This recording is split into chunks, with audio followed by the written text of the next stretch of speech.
સુરત જિલ્લાના કોલવાડ ગામ ખાતે આવેલા સ્ટાર પવિત્ર નગરી એપાર્ટમેન્ટના 7મા માળે ફ્લેટ નંબર A701માં એક યુવકે માનસિક તણાવને કારણે ઝેરી દવા પી લેવાનો પ્રયાસ કર્યો.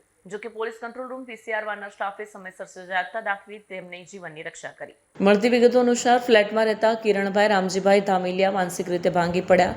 કંટાળીને તેમણે પોતાનું રૂમ અંદરથી બંધ કરી ઝેરી દવા પી લીધી. આ અંગે કોલ મળતા PCR વાનના ઇન્ચાર્જ પોલીસ કોન્સ્ટેબલ શૈલેષભાઈ ગોવિંદભાઈ અને ડ્રાઈવરે તાત્કાલિક ઘટનાસ્થળે દોડી જઈ 7મા માળે પહોંચ્યા. ફ્લેટનો દરવાજો બંધ હોવાથી તેમણે સમય સૂચકતા દાખવી બાજુના ફ્લેટમાં જઈ પાછળની બારી બારગે કૂદકો માર્યો અને અંદર પ્રવેશ કર્યો.